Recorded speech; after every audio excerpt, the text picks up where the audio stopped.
Melvin, Yep. lots going on this week in sports. Indeed. The biggest news of the week, of course, for both big NBA fans, Jimmy Butler, a.k.a. Jimmy Buckets, traded finally Right. from the Minnesota Timberwolves.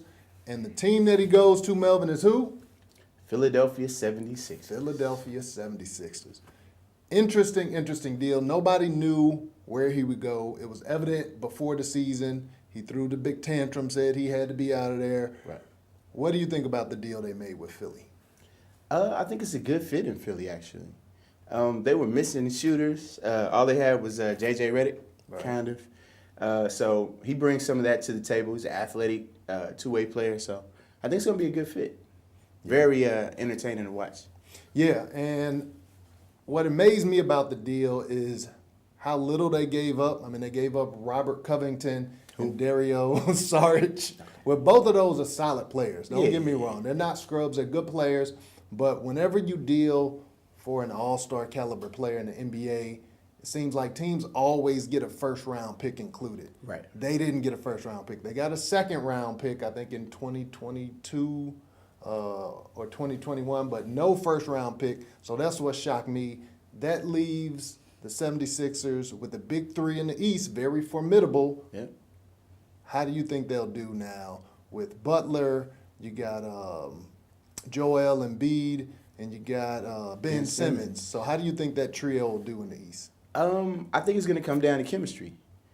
We've seen that Jimmy Butler, as talented as he is, he's had some locker room issues with his teammates and things. To say the least. And it's like chemistry can make or break a team. Right. So, it remains to be seen a little bit. I think it's going to work.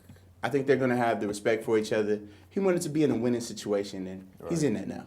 Yeah, I didn't think the Philadelphia 76ers were ready to make a real run for the East before they made this deal. Now I think they do. Now I think Boston is still the favorite, but they got to get their act together. Yep. I always think Milwaukee is a good team to come up. Toronto has the best record in the East right now, and the 76ers. So it's a legitimate four-team race in the East because of Jimmy Buckets. Yep, I agree, totally. And it's going to make the playoffs fun to watch. Right, absolutely. So let's move on to the Western Conference.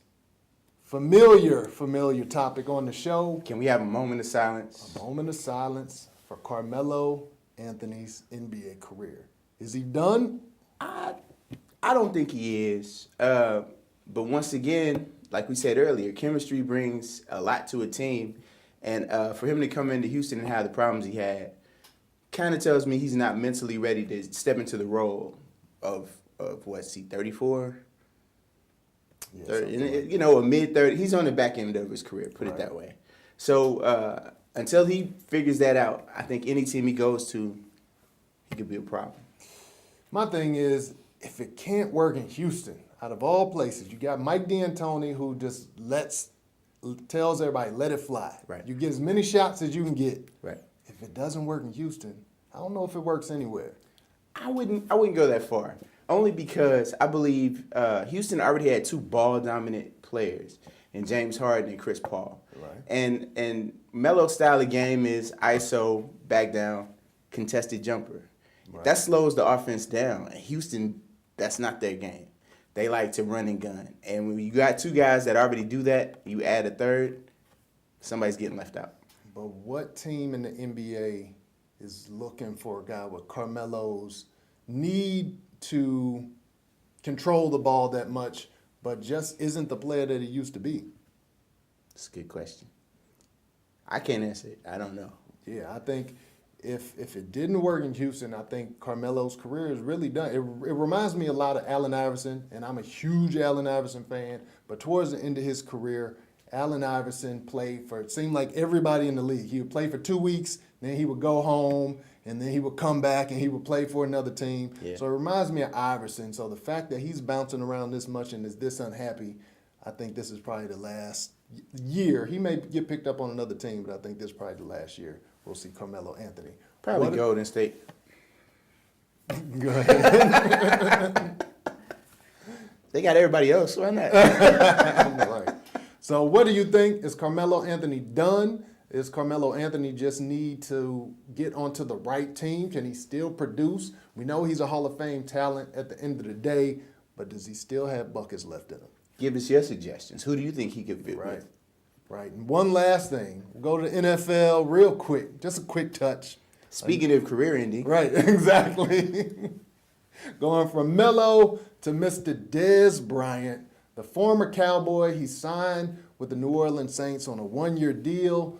And the last practice of his first week tore his Achilles, out for the season. At least 8 months. That's tough. And especially at 30 years of age. That's pretty tough to come back from in football.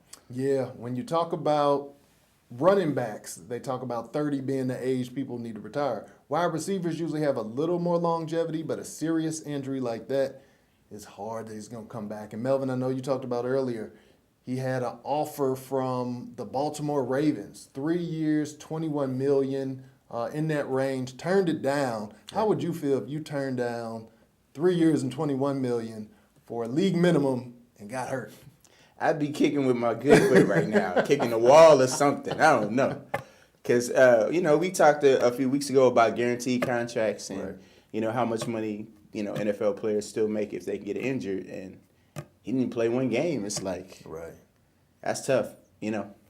A percentage of $7 million versus a percentage of, I think his current deal would have got him a little over $1 million. Right. So, hey, that's tough.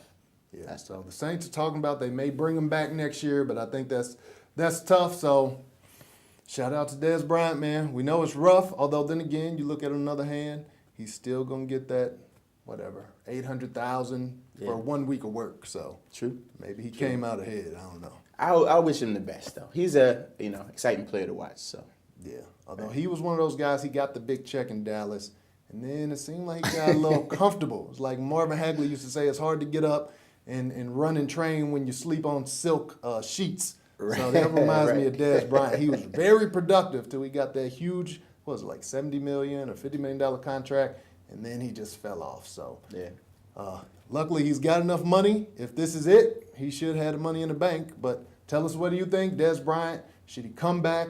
Was he a fool for turning down that deal, or did he do the right thing? So let us know what you think. Make sure you comment, subscribe, and let us know what type of topics you want to hear from us next. Melvin, any last words? Nope. Peace. All right. Peace.